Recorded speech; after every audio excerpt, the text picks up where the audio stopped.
Bonjour à toutes et à tous, bienvenue pour cette visioconférence que nous organisons aujourd'hui en partenariat avec Cannes Université. Donc ça fait plusieurs années maintenant que Cannes Cinéma et Cannes Université organisent ensemble les ciné-conférences, donc des projections de films suivies de conférences qui ont en général lieu au Miramar. Alors aujourd'hui, ce sera une visioconférence, un exercice qu'on commence à bien connaître maintenant et qui sera animé par Bruno Vermogoschi. Bruno, vous êtes agrégé de lettres classiques, professeur honoraire de chaire supérieure en cinéma. Et aujourd'hui, vous allez nous parler des frères Dardenne. Vous savez que normalement, initialement, nous aurions dû parler non pas des frères Dardenne en général, mais de La fille inconnue, qui était le film que nous avions choisi de vous projeter. Malheureusement, le Covid, je dis bien le Covid, je préfère, en a décidé autrement. Alors, de ce fait, j'ai décidé, moi, pour ma part, donc, de changer un peu l'intitulé de mon intervention et de parler d'une manière générale des frères Dardenne, pour une raison simple, c'est que dans la mesure où nous sommes en visioconférence, nous n'avons pas le droit, vous le savez, de diffuser des extraits et nous devrons nous contenter de quelques affiches et de quelques photos et de quelques photogrammes. Donc, il m'a semblé je dirais plus juste de vous parler des frères Dardenne en général, quitte à ce qu'ensuite, si jamais des questions vous venaient à l'esprit, vous puissiez me les poser d'une manière ou d'une autre. Voilà. Donc, ce sont effectivement deux frères que les Dardennes, et contrairement à ce qu'on pourrait penser, ils ne sont pas français, ils sont belges, exactement comme Cécile de France d'ailleurs, mais ce sont des voisins, des cousins, on peut dire. Et je suis très heureux d'ailleurs de vous parler d'eux, puisque nous avions choisi La fille inconnue bien avant que les frères Dardenne se voient attribuer le prix Lumière 2020 au Festival Lumière de Lyon. Je vais d'ailleurs demander à Joël Malton, s'il veut bien, de nous montrer la première diapositive du diaporama que je vous ai préparé. Voilà. Alors, cette diapositive est en fait l'affiche du Festival Lumière qui s'est tenu du 10 au 18 octobre 2020 à Lyon. Petite parenthèse, pour ceux d'entre vous qui ne connaissent pas ce festival, je vous conseille vivement d'y aller autant que faire se peut parce que vous y trouverez beaucoup de plaisir et des copies toujours impeccables pour des films restaurés. Donc, en 2020, c'était les deux frères Dardenne qui étaient à l'honneur, et comme vous le voyez, il est très difficile de les distinguer l'un de l'autre tant ils se ressemblent. Bon, ce sont des frères qui ont en commun la passion du cinéma, bien entendu, et qui font un peu tout puisqu'ils ne sont pas seulement réalisateurs, ils sont aussi leurs propres scénaristes et leurs propres producteurs. J'y reviendrai tout à l'heure. Alors, ce qu'il faut savoir, c'est qu'ils sont originaires de la banlieue de Liège et plus particulièrement d'un quartier qui s'appelle Serein, qui est un quartier populaire et qui est en quelque sorte dévasté à l'heure actuelle par la désindustrialisation. Et donc, c'est dans ce quartier que les frères Dardenne ont décidé de planter leur caméra et de l'y laisser pour pratiquement tous leurs films. Tout de suite, si nous pensons à la désindustrialisation, nous pensons à un cinéma social, à un cinéma engagé, un peu comme celui de Ken Loach. Et c'est vrai que les Dardennes et Ken Loach ont des rapports étroits, mais en réalité, les Dardennes ne sont pas du tout dans la manifestation et dans la revendication sociale, même si leurs films présentent toujours la misère sociale, ils veulent plutôt voir des itinéraires d'individus.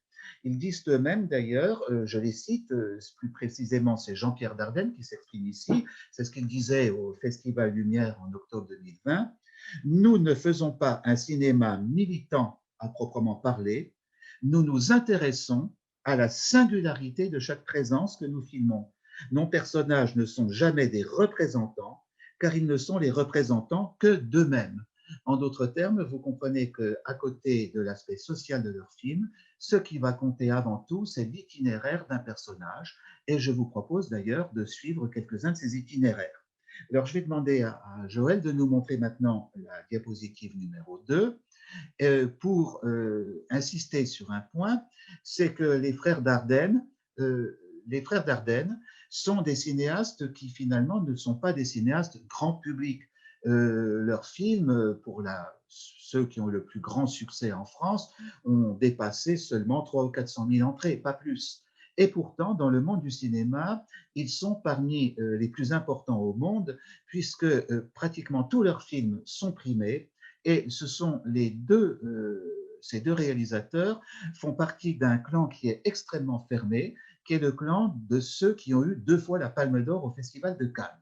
Alors, la photo que vous avez ici est une photo qui a été prise officiellement. Je l'ai trouvée sur le site du Festival Lumière de Lyon. Vous avez la remise de prix Lumière, qui est chaque année un prix qui est donné à Lyon pour les gens qui comptent énormément dans le cinéma.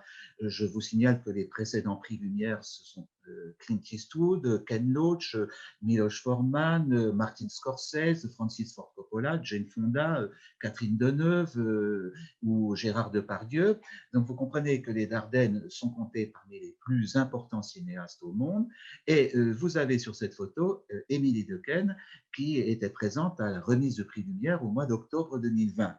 Ce qui est intéressant, c'est de voir la diapositive numéro 3 maintenant, merci Joël, sur laquelle vous allez voir les frères Dardenne, eux, posés avec la Palme d'Or qu'ils ont reçue avec l'enfant en 2005.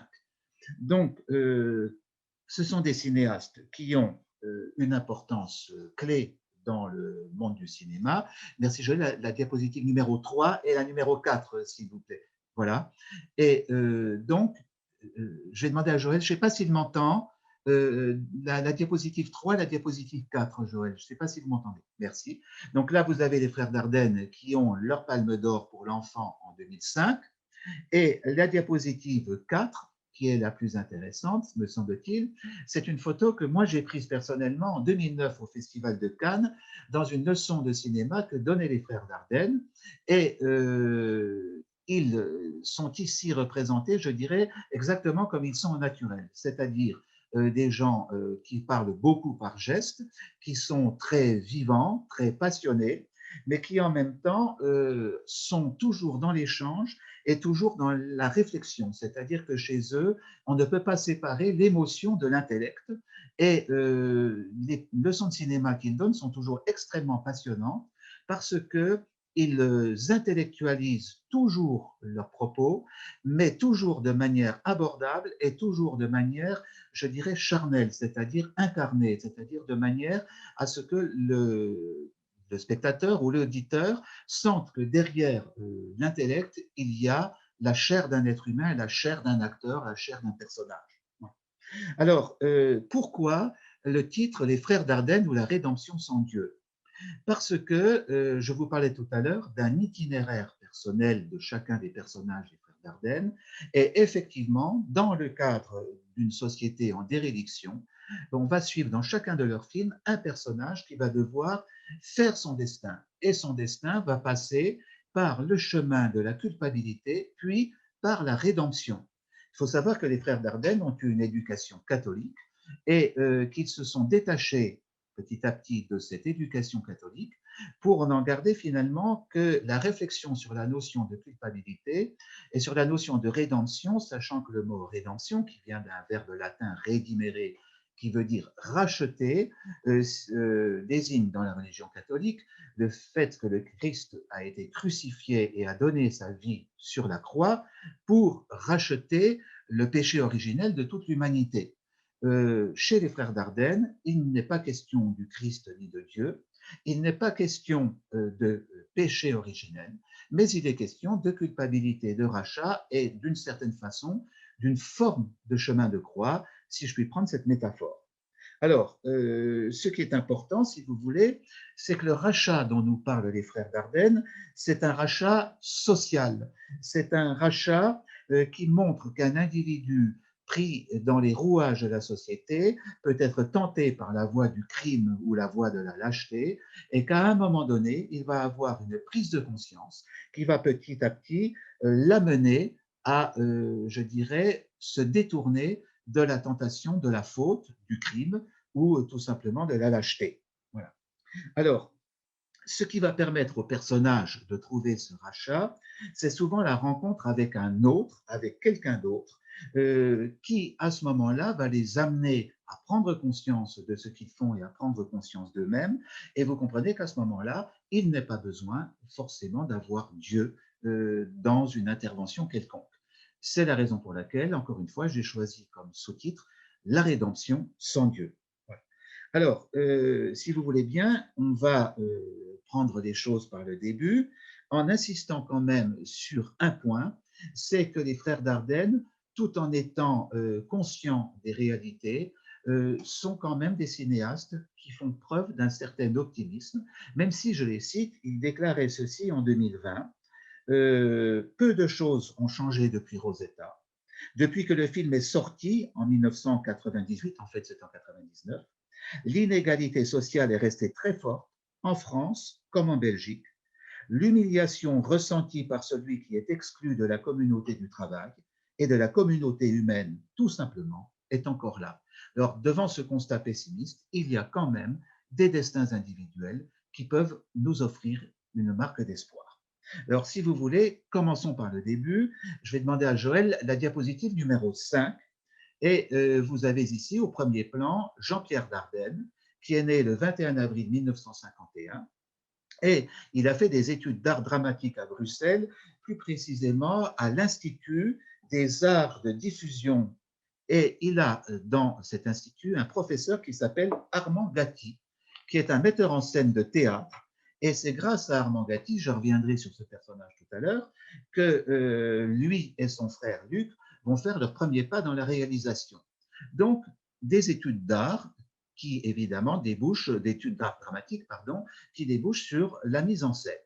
Maintenant, diapositive numéro 6, merci Joël, Luc Dardenne est né, lui, le 10 mars 1954, donc c'est presque son anniversaire, si vous voulez, et on voit tout de suite que ce ne sont pas deux frères jumeaux, puisque Luc est plus jeune de 3 ans par rapport à son frère, et Luc, lui, a fait des études de sociologie et de philosophie, et particulièrement, je reviendrai tout à l'heure, quand on parlera de la pensée des frères Dardenne, sur l'influence que deux philosophes peuvent avoir sur les frères. Il s'agit d'une part d'Emmanuel Kant et d'autre part d'Emmanuel Lévinas. Bon, je n'entrerai pas dans les détails parce que je n'en aurai pas le temps, mais je vous donnerai quelques pistes intéressantes. Alors, c'est au croisement donc de la sociologie, de la philosophie, de l'art dramatique que les deux frères vont se lancer dans le cinéma et d'abord dans le documentaire. Alors, je vous parlais il y a un instant d'Armand Gatti. Armand Gatti est en quelque sorte le père spirituel. C'est lui qui les a poussés vers le cinéma et en particulier vers le cinéma social et vers le cinéma éthique. Alors, ce qu'il faut savoir, c'est que Gatti a vécu longtemps dans sa jeunesse à Beau-Soleil, donc près de Monaco, pas loin d'ici, et il était, je dirais, engagé auprès des sans-noms, auprès des marginaux dans ce quartier de Beau-Soleil. Et le lien qu'on peut établir entre Armand Gatti et les frères Dardenne dans leur cinéma, c'est le lien qu'il y a finalement entre l'engagement salutaire, le travail de Gatti d'une part, et l'engagement des frères Dardenne dans leur film et l'itinéraire social et humain de leurs personnages. Voilà. Alors, je vous disais qu'au début, les frères Dardenne se sont lancés dans les documentaires. Ils en ont produit beaucoup, ils en ont réalisé beaucoup, je n'aurai pas le temps de vous les citer tous, tant s'en faut, et pour garantir leur indépendance, au milieu des années 70, en 75 exactement, ils ont créé une maison de production qui s'est appelée Dérive, qui va financer une cinquantaine de documentaires, pas seulement les leurs donc, et ensuite en 81, une société qui s'appelle Film Dérive Productions, qui va leur permettre de produire 6 longs métrages. Et enfin, en 94, ils vont créer des Films du Fleuve, qui est leur structure actuelle, qui va financer toute leur réalisation à partir de la promesse. Alors, ce qu'on ne sait pas suffisamment, c'est que les frères Dardenne ont toujours une intense activité de producteurs ou de coproducteurs. Et vous allez être très étonnés d'entendre les noms que je vais vous citer maintenant. Les films auxquels ils ont prêté leur contribution financière.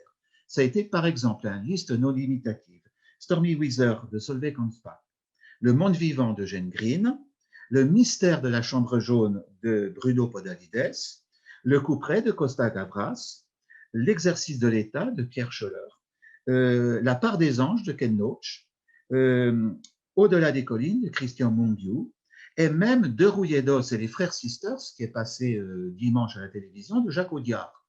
Donc vous voyez qu'ils ne se contentent pas de se produire eux-mêmes, ils s'intéressent au cinéma des autres Et ce qui est intéressant, c'est de voir que tous les films qu'ils produisent, parce qu'ils aident aussi des jeunes, c'est que tous ces films ont en fait une vision sur le monde. Ce sont des productions qui amènent une réflexion sur l'humanité et sur le trajet de l'homme à travers, je dirais, le cadre social dans lequel il s'insère.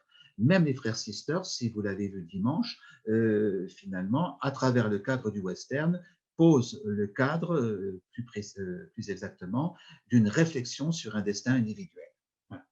Alors, ce qu'il faut voir, c'est que jusqu'au début des années 80, il continue dans la voie du documentaire, et les titres des documentaires qu'il réalise sont des titres pour le moins étranges, qui sont d'ailleurs un peu dans la veine de ceux qu'on produisait dans les années 70, surtout dans, je dirais, le rang des cinéastes engagés à gauche. Alors, je vous cite quelques titres. Lorsque le bateau de Monsieur Léon descendit la Meuse pour la première fois. C'est un film qui parle de la grève générale de 1960 en Belgique. Vous avez Le Chant du Rossignol, qui parle de la résistance anti-allemande en Belgique. Vous avez Pour que la guerre s'achève, les murs devaient s'écrouler. R ne répond plus. Leçon d'une université volante, et j'en passe, je ne vais pas m'étendre. Ce qui est intéressant, si vous voulez, c'est de voir que cet ancrage social va nourrir, innerver leur cinéma, sachant que les documentaires qu'ils réalisent et produisent sont aussi bien des documentaires en 35 mm qu'en VHS, en vidéo. Voilà. Alors, le premier long métrage des frères Dardenne date de 1987. Je vais demander à Joël de nous montrer la diapositive suivante, et il s'appelle Falsch. L'acteur principal en est Bruno Kremer. Et ce film, c'est une adaptation d'une pièce de théâtre. D'ailleurs, la théâtralité se trouve de manière revendiquée dans le film. Et l'histoire raconte celle d'un dernier survivant d'une famille juive qui a été exterminée donc par les nazis, qui se retrouve au milieu de gens de sa communauté et qui éprouve de la peine, évidemment, à y trouver sa place. Ce qui est intéressant dans ce film, c'est qu'il marque le passage à la fiction, mais ça n'est pas ce film-là qui va révéler véritablement les frères Dardenne, et d'ailleurs, je ne vais pas m'étendre longtemps sur lui. Avant d'aller plus loin, je vous invite à regarder à gauche Luc Dardenne au dos de nos images, 1991-2005, suivi de Le Fils, l'enfant, le silence de Lorla, c'est-à-dire que cet ouvrage qui existe dans la collection Point aux éditions du Seuil, qui est très peu cher, est un ouvrage pour moi fondamental dans l'histoire du cinéma, parce que vous y suivez pas à pas les notes que Luc Dardenne a prises pendant plusieurs années pour marquer l'évolution de l'écriture des scénarios des films qui sont Le Fils, l'enfant, etc. Et alors, vous vous apercevez, par exemple, que certains films ont nécessité 13 moutures du scénario. Donc, ce sont des gens qui sont extrêmement attentifs aux moindres détails de ce qu'ils écrivent et de ce qu'ils font. Et cet ouvrage est passionnant parce qu'ensuite, vous avez évidemment le scénario terminé des films, mais ce qui est vraiment intéressant, c'est de voir la gestation de ces films et toutes les références culturelles auxquelles Luc Dardenne fait appel pour s'en nourrir. Je vous conseille vraiment cet ouvrage. Il y en a d'ailleurs eu un deuxième qui en est la suite, mais si vous n'en lisez qu'un, lisez le premier, 1991-2005. Merci Joël.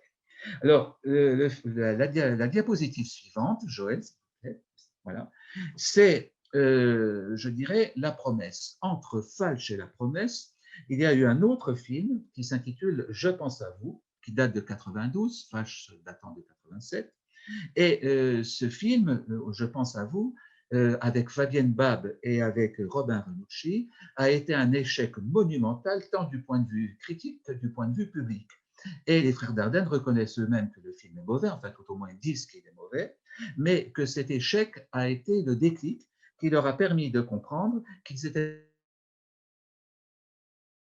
allés trop dans la fiction et qu'il fallait qu'ils trouvent leur propre voix et leur propre style. Et cette voix, ce style, ce sera l'héritage du documentaire. Bon. Cependant, ce qui est intéressant de noter, c'est que dans Je pense à vous, est déjà abordé un problème, est encore plutôt abordé un problème qu'ils n'ont eu de cesse d'évoquer, qu'ils vont continuer à évoquer, c'est celui du chômage et de la dérédiction sociale qu'il entraîne. Alors, le premier film qui les lance véritablement, c'est La Promesse, dans lequel deux acteurs, évidemment, vont ressortir et vont faire carrière depuis. C'est le jeune Jérémy Régnier, que vous voyez ici sur sa mobilette à gauche, et puis c'est évidemment Olivier Gourmet qui joue le père de Jérémy Régnier dans La Promesse. Alors, ce film a fait l'effet d'une bombe à la quinzaine des réalisateurs. Il a même été inscrit pendant longtemps, je dirais, au programme de collège au cinéma. Et par la suite, tous les films des frères Dardenne vont être présentés au Festival de Cannes et vont être, je dirais, auréolés de succès et de récompenses. Alors, comme il n'y a pas beaucoup de titres, je vais vous les citer lentement les uns après les autres et vous allez les reconnaître. Je suis sûr que vous avez vu pratiquement, je dirais, la moitié ou les deux tiers d'entre eux, peut-être même tous. Alors, après La Promesse, en 99, c'est Rosetta, qui est la Palme d'Or, avec Émilie Dequesne, qui obtient, elle, le prix d'interprétation féminine, alors que c'était son premier rôle au cinéma. Et aux côtés d'Émilie Dequesne, on retrouve Olivier Gourmet et on trouve Fabrizio Roncione, qui est un acteur belge d'origine italienne, qui va jouer dans d'autres films des frères Dardenne. Alors, après Rosetta, en 2002, c'est Le Fils, avec Olivier Gourmet. À ce moment-là, c'est Olivier Gourmet qui remporte le prix d'interprétation à Cannes. En 2005, c'est L'Enfant qui, évidemment, met à nouveau en scène Jérémy Régnier. Et on découvre une nouvelle actrice qui fait carrière depuis, qui d'ailleurs a été reçue au RCC il y a peu de temps, c'est Déborah François, dont c'est le premier rôle. Et avec, évidemment, le fils, comment dire, pardon, avec l'enfant, excusez-moi, avec l'enfant, en 2005, les Dardennes rejoignent le club très fermé, comme je vous disais tout à l'heure, de ceux qui ont eu 2 fois la Palme d'Or à Cannes. En 2008, c'est Le Silence de Lorna avec Arta Dobroshi, que vous voyez en bas à gauche, et le film, toujours avec Jérémy Régnier et toujours avec Fabrizio Roncione, obtient le prix du scénario, et il obtient par ailleurs le prix du Parlement européen, 2008. En 2011, c'est Le Gamin au vélo, cette fois-ci avec une actrice beaucoup plus connue, qui est Cécile de France, et qui obtient le grand prix, c'est-à-dire, on peut dire, le deuxième prix après la Palme d'Or. En 2014, c'est 2 jours, 1 nuit avec Marion Cotillard. Donc, vous voyez maintenant que les frères Dardenne ont tendance à s'orienter vers des acteurs beaucoup plus connus. Et curieusement, alors que ce film était cité parmi les favoris, il n'obtient rien. De même qu'en 2016, La fille inconnue avec Adèle Haenel, qui est présente sur la photo en haut à droite. Alors, j'ai choisi d'ailleurs ces photos pour montrer que les personnages sont souvent en quête d'eux-mêmes et en quête de contact, d'où la mobilette, d'où le téléphone. La composition de cette diapositive n'est pas neutre, vous l'avez compris. Alors, le film La fille inconnue a été parmi tous ceux que les Dardennes ont réalisés, celui qui peut-être a été le moins bien reçu. Et moi, j'ai considéré que c'était une injustice criante. Je vous dirai tout à l'heure pourquoi. Pour moi, personnellement, j'assume, tant pis. C'est l'un de leurs plus grands films. Mais peut-être justement parce que c'est un film qui est pétri d'humanité et de moralité que l'on peut considérer comme chrétienne, et c'est cela qui a dérangé, je dirais, la critique et le public. Mais nous y reviendrons. Et enfin, en 2019, ça a été le jeune Ahmed qui, lui, fait, je dirais, référence à un personnage qui n'a que 13 ans. Donc, nous avons là un jeune acteur totalement inconnu, débutant. Donc, retour des Dardennes à l'emploi d'acteurs non connus. Et le film obtient le prix de la mise en scène. Il faut reconnaître d'ailleurs que si la concurrence n'avait pas été aussi rude en 2019, c'est peut-être un des plus beaux festivals qu'on ait eu, les Dardennes auraient peut-être pu prétendre à une nouvelle Palme d'Or. Voilà. Alors, pourquoi ai-je intitulé ce cinéma, cette diapositive, un cinéma du dépouillement? Ben, tout simplement parce que c'est un cinéma qui semble très simple, mais qui en réalité est extrêmement exigeant. Alors, en particulier, si vous voulez, qu'est-ce qui fait le dépouillement du cinéma des frères Dardenne? D'abord, c'est que l'esthétique et l'éthique des Dardenne est une éthique bressonienne. Alors, je ne sais pas si vous connaissez le petit ouvrage qui s'appelle Notes sur le cinématographe de Robert Bresson. Vous pouvez le trouver aux éditions Folio. Il doit coûter 2 ou 3 euros. Ne vous en privez surtout pas, parce que Bresson y explique en aphorisme très très court sa pensée sur le cinéma. Et en particulier, Bresson explique qu'il change d'acteur pratiquement à chaque film, qu'il ne veut que des acteurs débutants, parce qu'il n'aime pas la notion d'acteur, il préfère la notion de modèle. C'est-à-dire qu'il veut que le personnage, enfin, le corps qu'il fait jouer devant sa caméra, ne soit pas pétri de tics tels qu'en ont les acteurs, mais soit un modèle au sens où l'on peut modeler quelqu'un comme de la glaise que l'on peut pétrir quand on veut faire une statue. Et pour faire en sorte que le modèle se vide complètement de techniques de jeu, Bresson demande à ses acteurs d'avoir une tonalité monocorde et de jouer et rejouer et rejouer et rejouer jusqu'à ce que l'épuisement atteignant le corps du modèle, celui-ci joue presque de façon mécanique. Je ne dis pas que les Dardennes vont aussi loin, mais ce qui est sûr, c'est qu'ils exigent que les acteurs connus qu'ils embauchent, Cécile de France, Marion Cotillard, Adèle Haenel, se défassent complètement de leur métier. Et en ce sens, on peut dire qu'ils rejoignent le dépouillement bressonien. D'autre part, les répétitions chez eux prennent beaucoup de temps. Il faut savoir que l'appréhension de l'espace par le corps des acteurs est toujours extrêmement précis chez eux. Et ils font des prises autant que c'est nécessaire. Ils ont demandé, par exemple, à Marion Cotillard de refaire 35 fois un plan séquence. Parce qu'ils voulaient absolument que chaque geste, chaque intonation, chaque approximation soit aussi parfaite que ce qu'il désirait.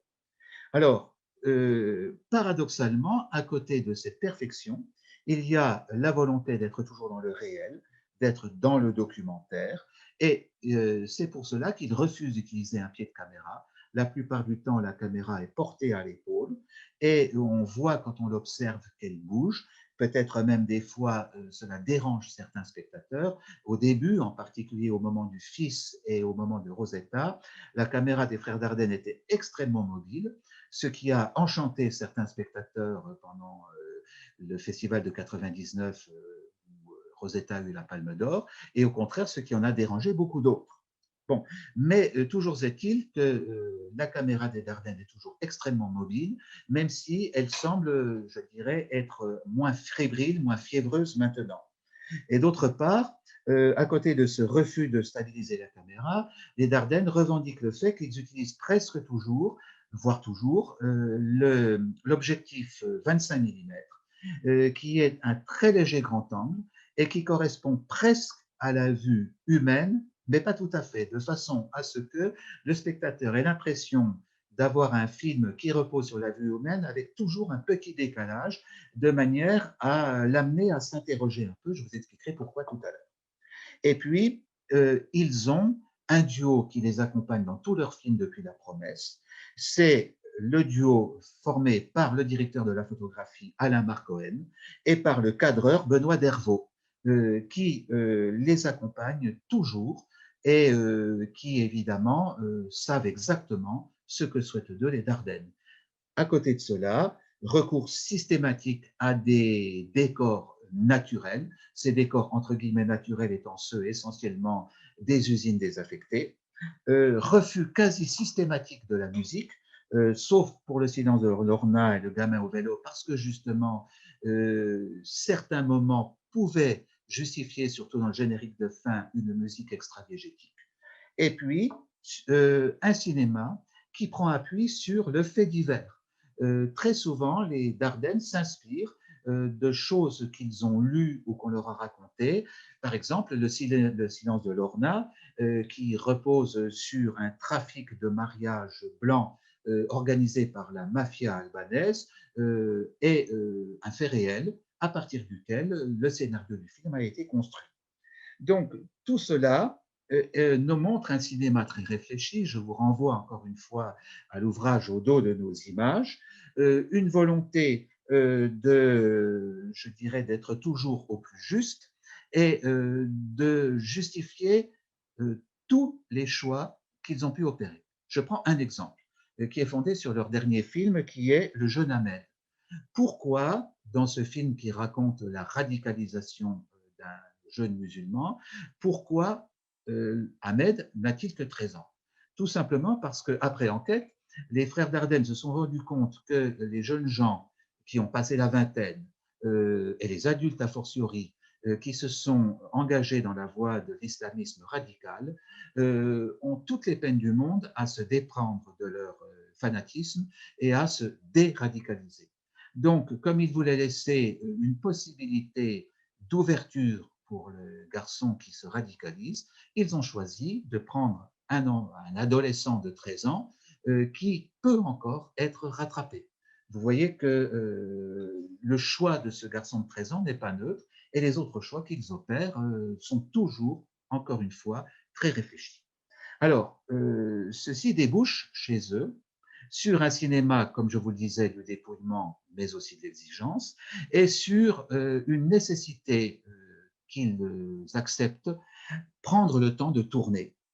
Alors, regardez ce qu'il disait enfin, écoutez plutôt ce qu'il disait dans une masterclass donnée excusez le mot masterclass, c'est ce qu'on emploie maintenant, hélas, dans une masterclass donnée en Tunisie en juillet 2019. Luc Dardenne. Pour en revenir à la production, on ne nous donne pas d'échéance, donc on n'a pas cette pression. N'oubliez pas que ce sont eux-mêmes qui produisent. On est souvent dans les temps, mais si on n'a pas réussi, cette pression ne retombe pas sur les acteurs. Ils ont celle de faire ce que le réalisateur demande. Dans L'Enfant, il y a une scène entre Déborah François et Jérémy Régnier qui nous a pris 3 jours au lieu d'un.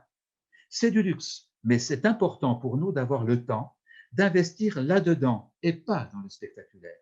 Parce que c'est ce que l'on fait. Je n'ai rien contre les films où il y a du spectacle, j'aime aussi les voir.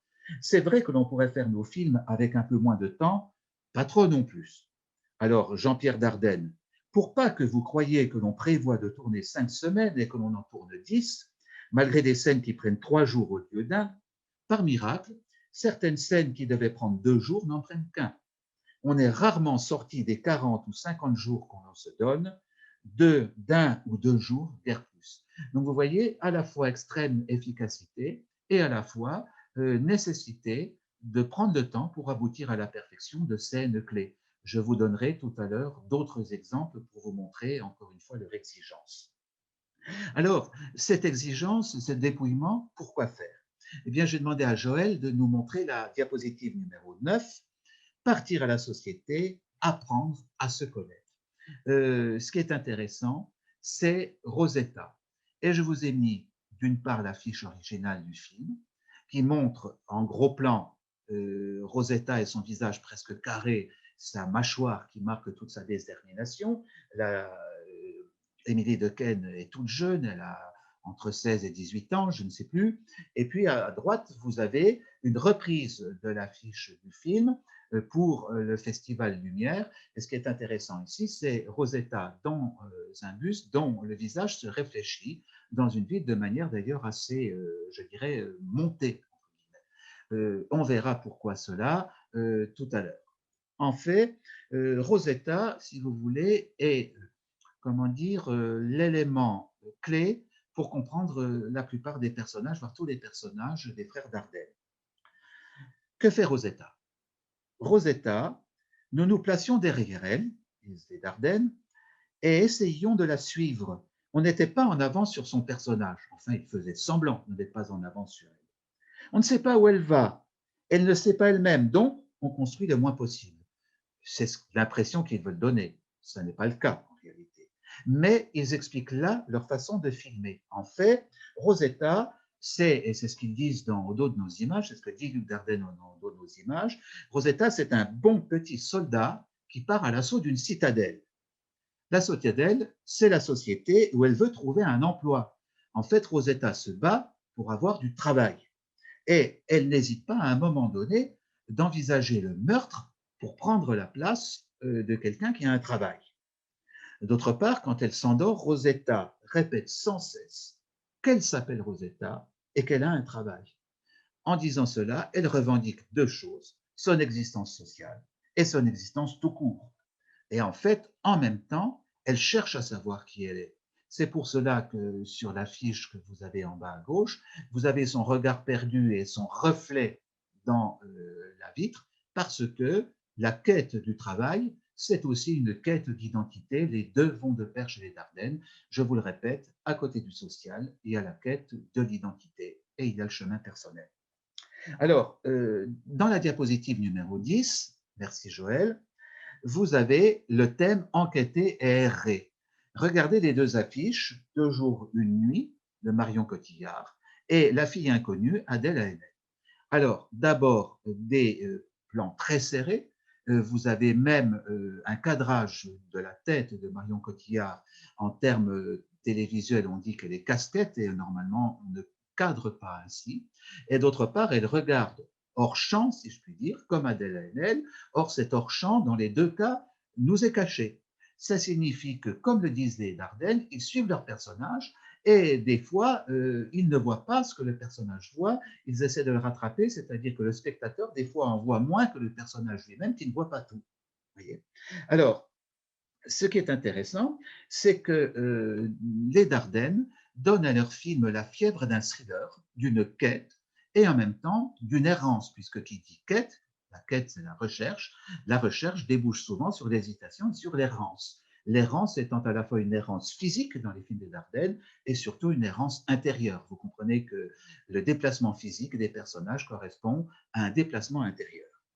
Alors, ce qu'on ne souligne pas suffisamment chez les Dardennes, c'est que d'abord, il y a du drame, de l'action, et une action qui est proche du thriller. Je dis bien du thriller. Regardez, dans La Promesse, Olivier Gourmet abrite, moyennant évidemment finance, un immigré clandestin. Un accident se produit, que fait Olivier Gourmet? Il enterre le corps de l'immigré dans du béton. On ne sait même pas d'ailleurs si l'immigré est totalement mort, et il fait promettre à son fils de ne pas révéler évidemment où est le corps. C'est une promesse tacite, mais il y a aussi une autre promesse qui est celle que Jérémy Régnier, le fils d'Olivier Gourmet, a faite au mourant de s'occuper de sa femme et de son enfant. Donc, vous avez quand même un cas de conscience et une enquête plus ou moins policière qui se lance dans la promesse.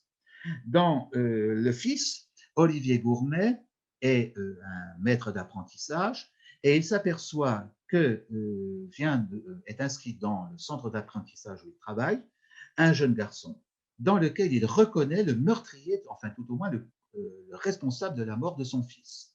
Et Olivier Gourmet demande donc à prendre sous son aile cet apprenti, et on ne sait pas dans le film s'il va tuer ou non cet apprenti. Pourquoi le prend-il avec lui? Dans Le silence de Lorna, vous avez le fait que Arta Dobrochi accepte de contracter un mariage blanc avec Jérémy Régnier et que implicitement elle accepte que celui-ci, qui est drogué, puisse être assassiné. Va-t-il être assassiné ou non? Va-t-elle l'accepter jusqu'au bout? Dans L'enfant, vous avez une course-poursuite quand Jérémy Régnier avec un complice a volé le sac d'une femme entre donc cette mobilette de Jérémy Régnier et une voiture. Et dans cette course-poursuite, justement, les frères Dardenne ont refusé d'utiliser une voiture travelling. Ils ont demandé au cadreur de monter à l'envers sur une moto et ils ont créé à ce propos un dispositif particulier pour que le cadreur puisse filmer je dirais, en ayant le dos tourné à l'avancée de la moto, ce qui est très complexe et très dangereux en même temps. Donc vous voyez qu'il faut reconnaître, quand on voit cette séquence-là, ça m'avait frappé au Festival de Cannes, qu'il y a une sorte d'intensité dramatique, une sorte de véracité de l'action, et on comprend pourquoi. Et puis, je vais terminer avec, évidemment, La fille inconnue, où Adèle Haenel recherche l'identité et l'assassin de la jeune fille qui est venue frapper à sa porte.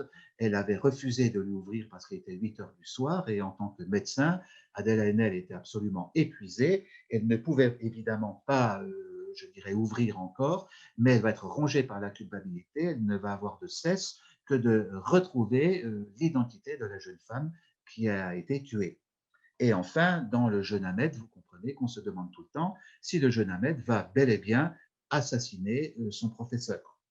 À partir de là, vous voyez qu'il y a dans tous les films des Dardenne une tension réelle, une tension cinématographique, et c'est ce qui explique que la caméra soit toujours en mouvement et que souvent on ait des plans séquences. Il y en a de fameux, en particulier dans 2 jours, 1 nuit, dont je vous parlais tout à l'heure, puisque Marion Cotillard, vous savez, se trouve aux prises avec un dilemme cornélien, soit elle accepte d'être licenciée, soit elle va trouver tous les ouvriers qui travaillent avec elle pour leur demander de renoncer à leur prime, de manière à ce que le patron accepte de la garder et de lui conserver son emploi. C'est un chantage absolument abominable et il est évident que Marion Cotillard va devoir s'affronter à ce choix. Est-ce qu'on peut dire qu'il y a un choix dans ce cas-là?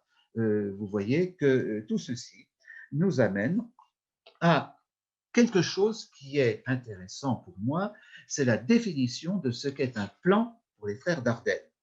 Alors, qu'est-ce que disent les frères Dardenne? Je vous lis une citation qui est tirée au dos de nos images. Un plan est d'abord un flux d'énergie passant sur et entre les corps et les objets, non pas pour les mettre en place, non pas pour composer un cadre, mais pour les encercler, les mettre dans un même état de tension, de vibration, pour que le film entier soit un corps vibrant et pour que le regard du spectateur tout entier tremble de cette vibration. Énergie, flux, vibration, mouvement continu, tendu, parfois filé, proche, parfois presque contre les corps et les objets, pour provoquer un affolement, une perte de repères spatiaux, pour happer le spectateur dans les spirales d'un mouvement qui le colle, le plaque au corps, aux objets filmés, un mouvement trop rapide, trop complet pour qu'il ait le temps de prendre une quelconque distance. Quelque chose de physique qu'il faudrait s'échanger, une expérience, une épreuve, une danse, une fièvre. Je trouve que c'est une des plus belles définitions qu'on puisse donner du plan à la caméra et c'est la plus belle justification qu'ils peuvent donner à la fièvre qui habite leur cinéma. Parce que finalement, ce qui compte pour les personnages des Dardenne, c'est d'avoir une place pour vivre. Regardez tous les espaces dénudés, sinistres dans lesquels ils se trouvent. Regardez le fait que les Dardennes refusent absolument la vision, comment dire, touristique de Liège. Regardez d'ailleurs la colorimétrie de leurs films et l'aspect grisâtre de leur prise de vue. Tout ceci refuse le beau artificiel, ce qui débouche sur une autre beauté. Nous en parlerons tout à l'heure. Et puis, finalement, qu'est-ce qu'on peut faire quand on est en bas de l'échelle sociale, quand on est jeune, quand on est apprenti, quand on est ouvrier licencié, quand on est immigré, quand on est sans papier, quand on n'a même pas de nom? C'est ça la question que pose les Dardenne. Et cette absence de place sociale doit déboucher sur une place humaine. C'est l'objet de toute la quête de Marion Cotillard quand elle veut échapper au chômage et rester dans son entreprise. En fait, rester dans l'entreprise pour elle, c'est aussi et avant tout rester dans une communauté. Ce n'est pas seulement gagner sa vie. Oui. Alors, le problème, c'est que toutes ces errances, toutes ces quêtes, elles aboutissent très souvent, dans un premier temps, à la déviance. J'ai demandé à Joël la diapositive numéro 12, dévier. Dévier, c'est peut-être aller dans le crime. C'est ce que je vous disais tout à l'heure. Je vous ai expliqué ce qui se passait dans La Promesse. Je vous ai expliqué ce qui se passait dans Le Silence de Lorna. C'est ce qui peut aussi s'expliquer, bien sûr, dans la diapositive numéro 13, qui est, s'il vous plaît, la suivante, Joël, merci, l'enfant, dans lequel on voit Jérémy Régnier en bas vendre son bébé contre 5 000 euros.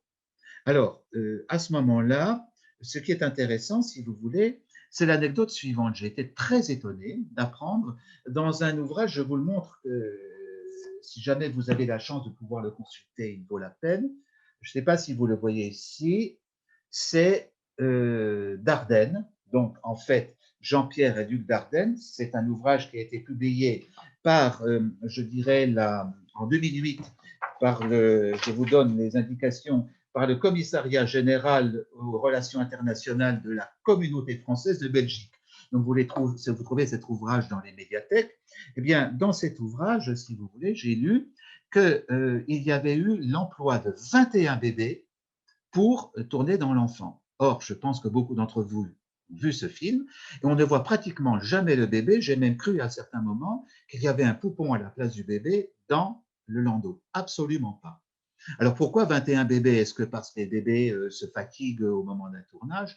En fait, non, c'est que comme le bébé, pour son père, Bruno, Jérémy Régnier dans le film, n'est qu'une marchandise, que Jérémy Régnier ne voit pas son fils en tant que tel, mais seulement comme une monnaie d'échange, les Dardennes ont mis 21 bébés différents dans l'Orlando pour faire en sorte que l'acteur ne se prenne pas d'affection du tout avec pour le bébé qu'il avait dans le landau. C'est vous dire, je dirais, le perfectionnisme des frères Dardenne. J'étais très, très étonné, je pense que vous l'êtes aussi, en voyant cette anecdote. Voilà.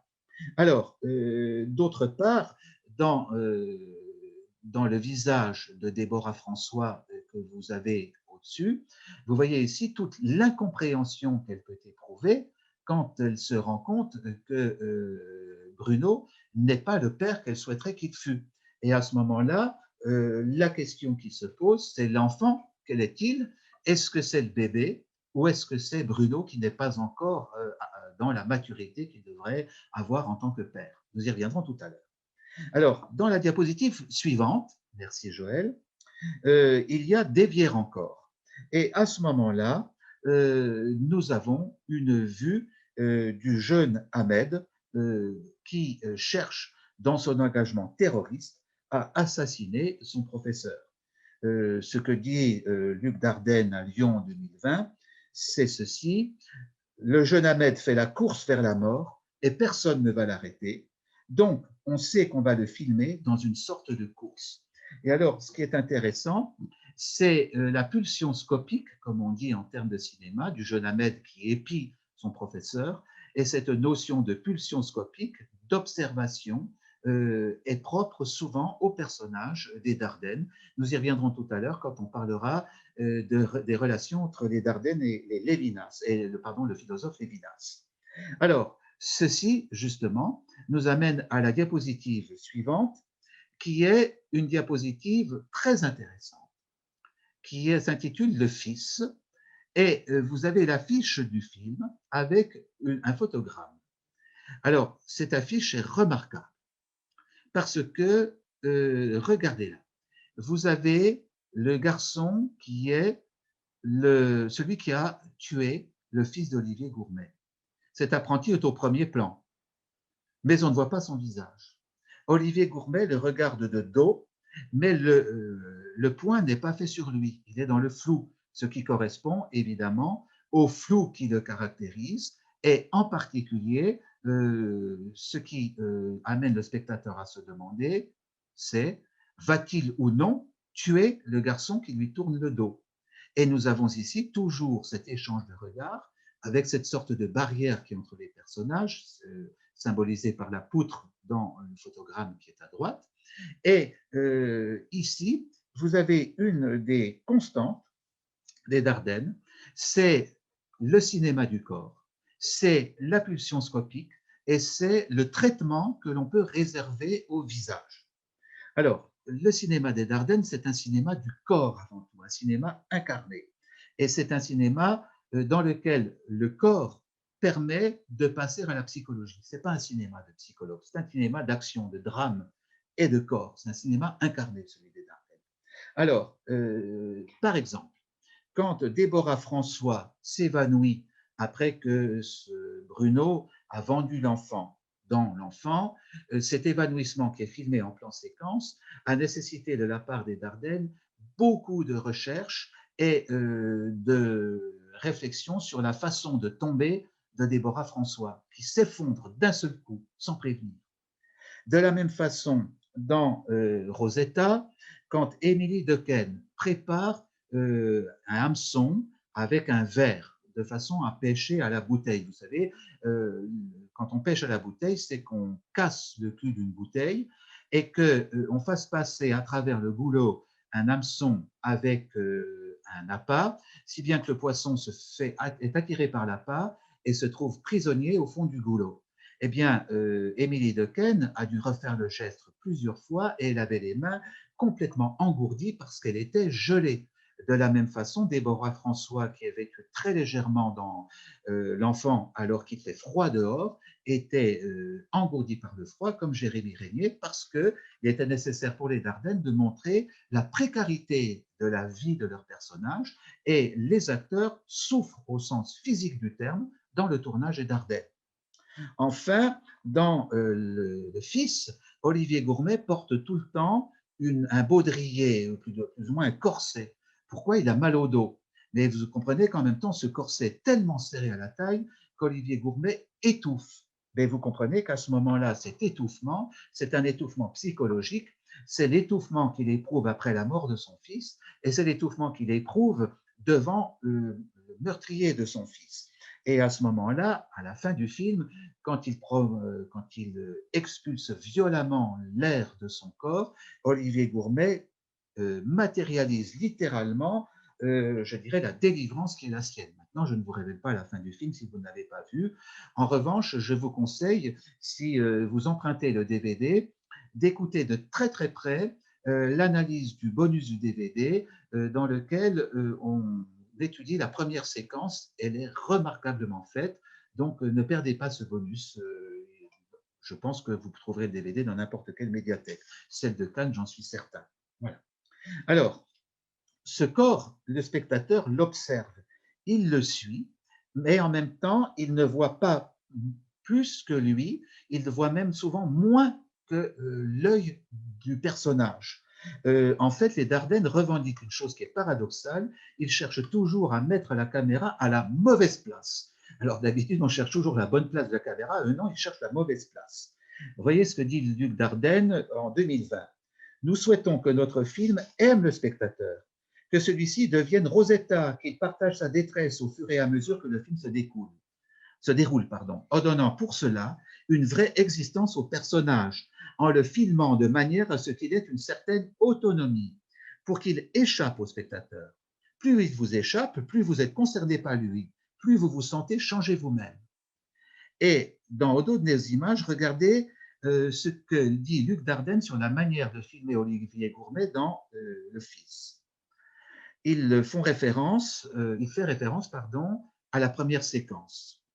Quand Olivier, dressé sur la pointe des pieds, regarde à travers la fenêtre du bureau de la directrice, il voit Francis, donc l'apprenti, sa main en train de signer un document, son bras, sa poitrine, son visage. L'œil de la caméra, qui ne peut occuper la même place que celle occupée par les yeux d'Olivier, parce qu'un montant de la fenêtre ou la masse de la tête d'Olivier font obstacle, donc l'œil de la caméra, peut voir un morceau du corps de Francis, mais pas son visage. Lorsque l'œil de la caméra parvient à faire le point sur la main de Francis en train de signer le document, la tension du secret chez le spectateur augmente, car de voir nettement ce que voit Olivier sans pouvoir voir le visage qu'il voit augmente le désir de voir ce visage. Trouver la mauvaise place pour la caméra. Faire en sorte que tout en essayant de la placer à la bonne place, à la place du regard du personnage, elle ne puisse s'y tenir à cause de la position du personnage, d'un obstacle, d'un regard. C'est notre façon de créer du secret pour le spectateur, en même temps que de donner du secret, donc de l'existence, à nos personnages. Vous voyez ce paradoxe, en montrer encore moins que ce que le personnage peut voir, alors que traditionnellement, la caméra essaie de montrer ce que voit le personnage et le personnage lui-même. Les Dardennes prêtent totalement le contre-pied, ce qui correspond d'ailleurs à l'attention de thriller dont je faisais l'évocation tout à l'heure. Alors, pourquoi filme-t-il Rosetta de dos? Pourquoi filme-t-il Olivier Gourmet de dos? Je vous ai dit tout à l'heure, c'est qu'il voulait accompagner Rosetta quand elle part à l'assaut de la citadelle qu'est la société. Mais c'est aussi, si vous voulez, le fait que le visage a été trop souvent utilisé au cinéma en champ contre champ. Voilà. Alors, regardez. Nous filmons Olivier de dos. Souvent, peut-être trop souvent, je ne sais pas exactement pourquoi, mais Jean-Pierre et moi sentons que c'est comme ça qu'il faut le filmer. Ce que nous espérons avec ces plans de dos, de nuque, ces allers-retours par le dos et la nuque d'Olivier pour construire les plans, c'est placer le spectateur devant le mystère, l'impossibilité de savoir, de voir. Les yeux, le visage ne doivent pas tenter d'exprimer la situation. Cette expression viendrait trop diriger, limiter. D'autre part, nous avons senti dès le premier plan la menace. La menace d'Olivier pour celui qui se trouve dans le créneau de son regard, et inversement la menace pour Olivier lui-même, dont le dos, la nuque, s'offre au coup qui peut venir par derrière. Alors, ce qui est intéressant, si vous voulez, c'est que ici, nous rencontrons le philosophe d'origine lituanienne du XXe siècle, Emmanuel Levinas, qui a beaucoup travaillé sur la notion de visage. Il dit que quand nous regardons le visage de quelqu'un d'autre, ce que nous cherchons dans le visage de l'autre, c'est en quelque sorte une analyse. Nous analysons les yeux, la bouche, le nez, etc. Et ce faisant, nous cherchons à nous reconnaître en l'autre et nous faisons preuve d'égoïsme. Or, regarder le visage de l'autre, pour Lévinas, ce n'est pas cela, c'est justement essayer de ne pas le décrire pour voir en lui l'altérité, c'est lui redonner son altérité pour le respecter. Eh bien, pour les frères Dardenne, le chant contre chant, le visage trop montré au cinéma, c'est en quelque sorte ne pas montrer cette altérité, mais au contraire, filmer le dos, la nuque, c'est permettre à ce dos, à cette nuque de devenir visage. D'ailleurs, Lévinas lui-même dit que la nuque, comme le visage étant exposé, puisque c'est toujours, je dirais, une portion de corps qui est nue, contrairement aux autres membres, eh bien, à ce moment-là, cette portion est la portion par laquelle nous entrons en contact avec autrui, mais c'est aussi la portion par laquelle nous sommes nous-mêmes les plus exposés, les plus, les plus menacés. Eh bien, c'est exactement cela que font les frères Dardenne quand ils confèrent à la nuque, au dos, le rôle du visage, à la fois plus d'expression et en même temps moins, je dirais, d'égoïsme, dans le sens où il n'est pas question pour eux de réduire l'autre au même, mais de reconnaître au nôtre son altérité. Voilà. Alors, j'espère avoir été assez clair parce que c'est une notion très, très complexe. Toujours est-il que ce sur quoi insiste Luc Dardenne, c'est qu'il ne veut pas filmer le visage trop vu, trop cadré, trop codé, trop vendu, trop publicité. Éviter le stéréotype en quelque sorte. Voilà. Alors, à partir de là, ce qui est intéressant, c'est finalement de noter qu'il y a quand même une évolution dans ce filmage des Dardennes, c'est-à-dire que la fébrilité des débuts, en particulier dans Rosetta et dans Le Fils, se calme un petit peu à partir du silence de Lorna et plus encore à partir du gamin au vélo, où il y a plus de plans d'ensemble, où il y a même un peu plus de couleurs, on évoque un peu plus de printemps ou d'été dans le gamin au vélo, tout simplement parce que il s'agit de donner un peu de respiration au gamin qui va tourner en rond avant de trouver une mère de substitution dans le personnage incarné par Cécile de France. Et même dans le jeune Ahmed qui est enfermé dans, je dirais, son rituel d'islamiste forcené, il y a un moment dans la campagne où, au contraire, il y a une volonté de s'écarter un peu du personnage. Et c'est ce que disait Luc Dardenne dans la leçon qu'ils ont donnée, son frère et lui, en Tunisie en 2019. Et il disait ceci, dans le jeune Ahmed, quand il rencontre la jeune fille qui caresse une brindille sur son visage, pour essayer de l'éveiller au désir érotique, pour la première fois, de le sortir de son idéologie mortifère, on l'a fait en plan large. On voulait voir le vent dans les feuilles, les choses qui frémissent, la vie. Cela aurait été une erreur d'être trop près. Il fallait le rendre plus fragile et prendre le temps. On reste fixe, la caméra bouge un petit peu parce qu'on n'a pas de machinerie. La caméra n'est pas stabilisée sur un pied, c'est très rare. Il faut faire le maximum pour être fixe, mais c'est impossible. On voit que c'est un être humain qui filme, que c'est humain de filmer. Voilà. Donc, en d'autres termes, on continue à faire bouger un peu la caméra pour montrer qu'il y a un être humain derrière la caméra, mais là, on a pris un peu du champ et on a laissé un peu de champ avant de respiration au personnage. Donc, encore une fois, les Dardennes ne sont pas enfermés dans un stéréotype et dans un procédé. Je vous ai donné quelques caractéristiques. Mais évidemment, il faut reconnaître aux cinéastes qu'ils ne s'enferment pas eux-mêmes dans leur procédé. Alors, dans la diapositive suivante, merci Joël, cette quête qui nous permet de rencontrer l'autre par la nuque, par, je dirais, le dos, par le visage de Lévinas, va nous permettre, dans la diapositive suivante, merci Joël, voilà, de retrouver le lien.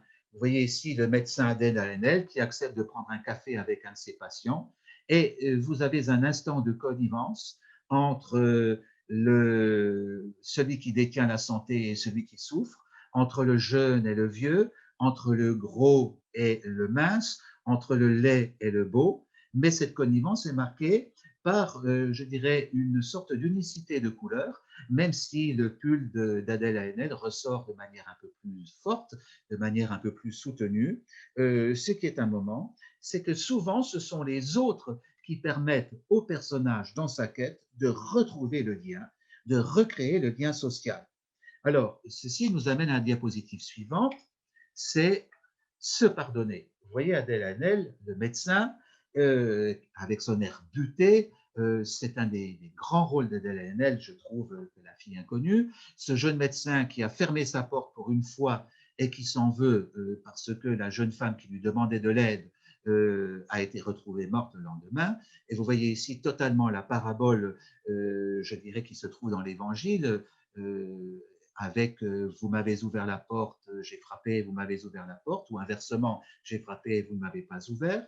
Vous avez la parabole des vierges sages qui veillent et des vierges folles qui n'ont plus assez d'huile pour s'éclairer, pour accueillir l'époux. Vous comprenez que cette parabole évangélique a évidemment gêné peut-être les critiques qui sont assez cyniques pendant le Festival de Cannes. Et puis, vous avez ici, évidemment, la volonté de quand même montrer cet itinéraire du pardon, de la confession en quelque sorte qui va aboutir à la fin du film. Alors, ceci fait que cette notion de se pardonner, c'est le fait que la parole doit être délivrance ou le pleur doit être délivrance. Je prends deux exemples et merci à Joël de mettre la diapositive suivante. Dans l'enfant, vous avez sur l'affiche l'amour qui étreint Déborah François et Jérémy Régnier. Sauf que dans cet amour marque évidemment un moment heureux, mais il va y avoir bientôt l'abandon de l'enfant. Et vous avez à droite le photogramme où Bruno, Jérémy Régnier, est en prison et où enfin il se met à pleurer. Les pleurs, ça n'est pas seulement le fait qu'il pleure d'être en prison, pas du tout. Il pleure parce qu'il prend conscience de ce qu'il a fait. Il prend conscience que le bébé est son enfant et il prend conscience de son rôle de père. Et c'est seulement à ce moment-là que le pardon que va lui donner Déborah François va pouvoir opérer. Jusqu'alors, elle ne pouvait pas lui pardonner parce que le personnage devait avoir son itinéraire à poursuivre. Et par voie de conséquence, Déborah François est celle par qui le pardon arrive, celle qui amène Bruno à faire son chemin, celle sans qui Bruno ne peut pas faire son chemin, mais Bruno doit faire son chemin parce que il a sa responsabilité à assumer. Que la pression sociale soit là, que la misère sociale soit là, c'est un fait, mais l'humain a sa responsabilité. Alors, c'est là, si vous voulez, que intervient aussi la confession. Parce qu'à la fin de La fille inconnue, vous avez Adèle Haenel qui retrouve le responsable de la mort de la jeune fille. Je ne vous dis pas qui c'est, si vous n'avez pas vu le film, voyez-le. Et elle amène en tant que médecin, et à ce moment-là les substituts du prêtre, le responsable du crime à véritablement se confesser. N'oubliez pas que la confession, c'est le fait de dire pleinement au prêtre qui ne sert que de truchement, c'est-à-dire d'intermédiaire, à Dieu sa faute. Et ici, le personnage dans La fille inconnue ne donne pas sa confession à un prêtre, même si le médecin en est quelque sorte l'avatar, il ne donne pas sa confession à Dieu, mais il libère sa parole. Et cette parole libératrice lui permet, sinon de se racheter, du moins d'assumer sa responsabilité face à la société. Parce que se confesser, se délivrer, c'est aussi reconnaître sa responsabilité. Reconnaissant sa responsabilité, on se libère de sa culpabilité, mais on assume aussi sa culpabilité. Et évidemment, vous comprenez que de ce point de vue-là, le cinéma des frères Dardenne est un cinéma de la rédemption, sans Dieu, mais de la rédemption au sens presque chrétien du terme. Enfin, tout au moins, c'est ainsi que je le vois. C'est intéressant d'ailleurs de voir qu'à la fin du jeune Ahmed, le dernier mot du jeune Ahmed, c'est pardon. Je n'en dis pas plus. Voyez le film si vous ne l'avez pas vu. C'est un film absolument magnifique lui aussi. Ce qui me permet d'arriver à la diapositive suivante, merci Joël, qui est retrouver l'espoir et l'estime de soi. D'abord, le gamin au vélo, vous voyez que ici l'affiche est plus cadrée, que les couleurs sont plus vives. Vous voyez le photogramme du fils dans lequel apprenti et maître prennent le café ensemble, et ça va être peut-être ce rapport de maître à apprenti qui va prendre le dessus, ou le meurtre, à vous de voir, regardez le film. Vous voyez le jeune Ahmed avec cette séquence de la brindille qui doit amener l'éveil des sens chez le jeune Ahmed et ce rôle de la nature. Et puis vous avez en bas Marion Cotillard qui passe devant ses camarades presque en revue. Elle a un t-shirt pâle, mais ce t-shirt marque sur les autres. Elle n'a pas encore retrouvé complètement ses couleurs. Elle a une sorte de dépression dans le film, mais en même temps, elle est en train de retrouver, sinon l'espoir, du moins l'estime de soi. Je n'en dis pas plus si vous n'avez pas vu le film. Elle décide de prendre en main son destin et de ne pas s'en remettre aux autres. Et par voie de conséquence, à ce moment-là, vous comprenez que s'il n'y a pas de happy end au sens propre du terme dans les films des Dardenne, il y a toujours cette estime de soi en route, l'espoir en route et, je dirais, la rédemption en chemin. Voilà. Alors, à partir de là, ce qui est intéressant, c'est que ce chemin, comme je vous l'ai dit, est souvent lié à autrui. Or, ça peut poser problème à cet autrui. Je vous cite une anecdote assez amusante. C'est ce que les Dardenne disent à propos de Fabrizio Rongione, c'est-à-dire l'aide de Rosetta, dans le film du même titre. Donc, elle a un copain dans le film qui s'appelle Riquet, interprété par Fabrizio Rongione, et manifeste dans le film, Rosetta ne manifeste rien du tout pour lui. Au contraire, elle va vouloir le tuer, puis le trahir. Et l'acteur disait au Dardenne, il dit, alors lui, il ne réagit pas, il accepte tout. Qu'est-ce qu'il fait là face à elle? Et il dit au Dardenne, je le cite, j'ai l'air d'un con. Réponse des Dardenne, on lui a répondu, oui. Alors, il nous demande, et sexuellement, il n'y a pas une attirance? Alors, disait Dardenne, on lui a dit, vu qu'on ne connaît pas leur sexe, que c'était un ange. En d'autres termes, tu es un ange. Et en tant qu'acteur, ça lui convenait, ont dit les Dardenne. En d'autres termes, c'est ainsi qu'ils ont dirigé l'acteur. Ils lui ont donné comme contenance à avoir celle d'un ange. Et vous voyez qu'à ce moment-là, les indications qu'ils donnent, même si elles sont très rigoureuses du point de vue du déplacement, du point de vue de la répétition, elles ne sont jamais psychologisantes. Et ils disent eux-mêmes, moins on parle, mieux c'est. Alors, ce qui nous amène à la diapositive suivante et à nous interroger sur les titres, des titres vagues, des noms. Qu'est-ce que c'est que le choix qu'opèrent les Dardenne? Je vous rappelle tout à l'heure qu'en introduction, je vous parlais des titres des documentaires qui étaient à rallonge et souvent un peu saugrenus. Or, ici, nous avons d'abord des titres qui sont faits de noms de prénoms. Rosetta, Lorna, Ahmed. Pourquoi cela? Mais parce qu'avoir un nom, c'est exister.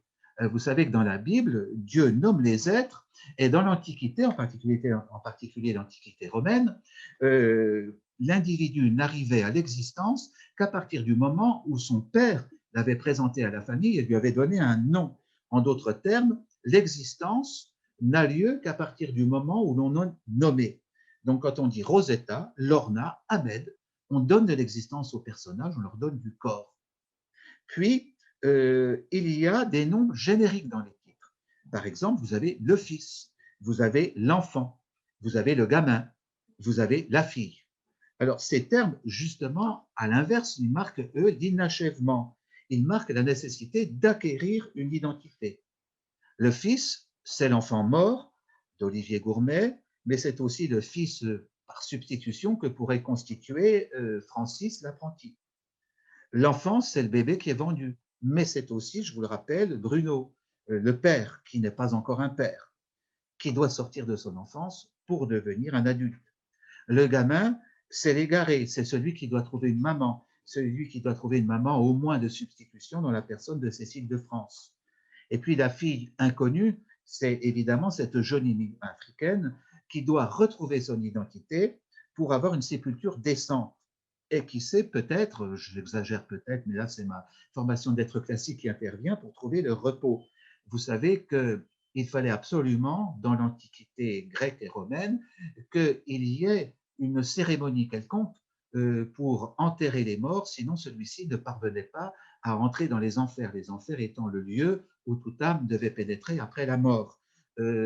C'est la raison pour laquelle, dans, vous savez, le mythe d'Édipe, on interdit d'enterrer l'un des deux frères de la jeune Antigone pour empêcher l'âme de celui-ci d'entrer dans le repos, et c'est la raison pour laquelle Antigone se rebiffe et donne un rite funéraire à son frère.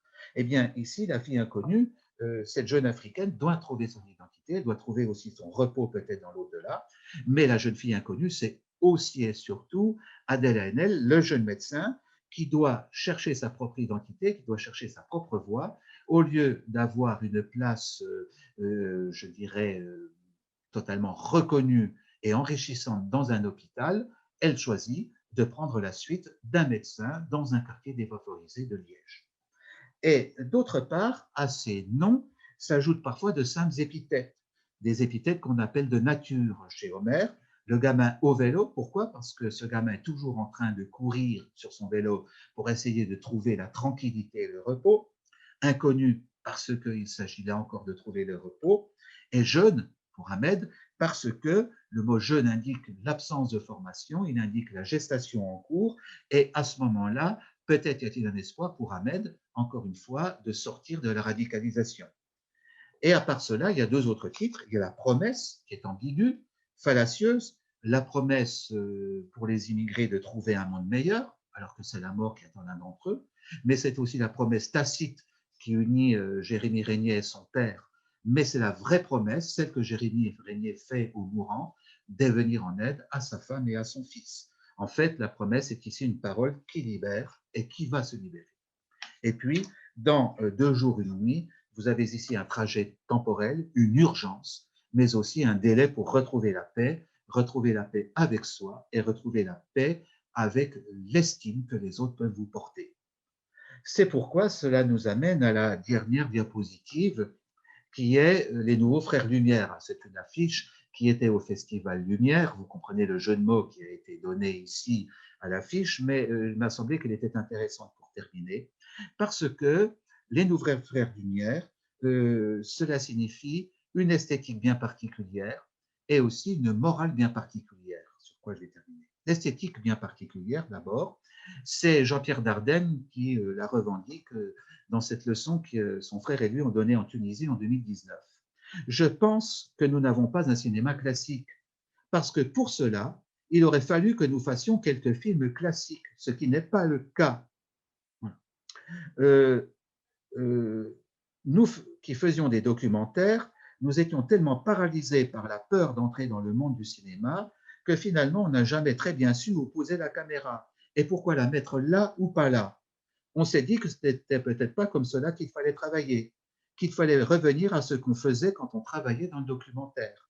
C'est-à-dire que nous avons essayé de retrouver dans nos fictions le fait que lorsque vous posez votre caméra dans un documentaire, la vie a commencé avant que vous n'arriviez et la vie continue quand vous partez. Et il y a une partie des choses qui vous échappent. On s'est dit que ça serait peut-être bien de repartir de là. Ça, c'est intéressant parce qu'on comprend mieux à ce moment-là la composition des affiches même des films des Frères Lumière, où le personnage semble toujours vouloir échapper au cadre. Il était là avant nous, il sera là après nous. Et d'autre part, cette conception du cinéma, cette esthétique du cinéma des Frères Dardenne, va plus loin que le simple constat documentaire. Là, je vais citer Robert Legros, qui est un professeur de philosophie à l'Université libre de Bruxelles et à l'Université de Caen. Il a écrit dans l'ouvrage que je vous ai montré tout à l'heure, le grand ouvrage noir, un article qui s'intitule « La moralité et le sublime, la philosophie morale de Jean-Pierre et Luc Dardenne ». Et il dit ceci qui me semble très pertinent et très intéressant. La résurrection, tel pourrait être le titre de chacun des films de Jean-Pierre et Luc Dardenne. Non pas la résurrection en un sens théologique, au sens d'une élévation vers l'éternité, mais une résurrection peut-être plus énigmatique. Bref, une résurrection de l'humain en l'homme. Et alors, il évoque à ce moment-là, Robert Legros, cet éveil de l'humain au sein d'une existence déshumanisée. Et il parle de l'accession à une loi morale. Comment se présente cette loi morale? La loi morale n'a aucun contenu, elle ne nous dit rien, sinon tu dois. Chacun sent la loi morale qui s'impose en lui, éprouve son humanité. Quand il entend en lui un tu dois qui s'impose à lui préalablement à toute réflexion qui porte sur ce qu'il doit faire. Tel est le point en lequel réside toute l'originalité et la profondeur de la philosophie morale, tenez-vous bien, kantienne. En d'autres termes, la morale des Dardennes, c'est la morale de Immanuel Kant, qui est le philosophe allemand du 18e, 19e siècle, avec, vous savez, la critique de la raison pure. Cette philosophie morale kantienne, c'est précisément ce moment où un tu dois me dit silencieusement de respecter en moi ma propre humanité. C'est précisément ce moment qui apparaît au cœur de chacun des films de Jean-Pierre et Luc Dardenne. En chacun des films de Jean-Pierre et Luc Dardenne, le miracle se produit. Nous éprouvons à travers une existence amenée à éprouver sa propre humanité, ce que Kant appelait le sublime, la sensation du suprasensible, plus précisément la sublimité de la moralité. En d'autres termes, cette sensation du tu dois qui s'impose directement au personnage des Dardennes, c'est quelque chose qui vient de leur humanité propre. Et à ce moment-là, vous comprenez qu'à côté du visage de Lévinas, il y a aussi la morale de Kant, sachant que sur certains points, Lévinas s'oppose à Kant. Mais je n'ai pas le temps d'entrer dans cette polémique ici. Il faut savoir que Lévinas était quand même aussi beaucoup plus pessimiste que Kant, puisque sa famille avait été massacrée par la Shoah. Bon. Eh bien, en d'autres termes, ce que nous amène à dire la morale kantienne, c'est que tout ceci débouche sur un art particulier chez les Dardennes, et là je suis totalement d'accord avec le professeur Legros, c'est que il faut ici, chez les Dardennes, rompre avec l'alternative de l'art engagé et de l'art pour l'art. Chez les Dardennes, c'est pas l'art engagé d'un Ken Loach pur et dur. Ça n'est pas l'art sur l'art, faire du beau, un peu décadent, détaché de tout. Non. Ce qui était peut-être le plus périlleux, démentir l'esthétique gidienne, montrer que l'on peut faire de l'art avec de beaux sentiments. En d'autres termes, le cinéma des frères Dardenne, c'est bel et bien le cinéma de la rédemption sans Dieu. C'est une recherche esthétique du dépouillement, ce qui aboutit à une forme de beau presque, je dirais, janséniste ou tout au moins bressonien. Et ce beau du documentaire, du réel en apparence pure, en réalité, est fondé sur un itinéraire, je ne dis pas spirituel, mais au moins moral et humain, et on ne peut pas, chez les Dardennes, séparer l'humain du social et le social de l'humain. Je vous invite vraiment à voir ces films. Ils sont tous très forts humainement et socialement parce qu'ils reposent tous sur une dramaturgie menée de manière exemplaire dans le quotidien. Et j'espère que vous reconnaîtrez dans La fille inconnue un grand film. Tout au moins, j'espère l'avoir réhabilité aux yeux de ceux qui ne l'avaient pas aimé. Voilà. Merci beaucoup Bruno, ça nous a bien donné envie de voir ou revoir les films des frères Dardenne. Donc merci beaucoup et à très bientôt pour une nouvelle masterclass. Merci à tous.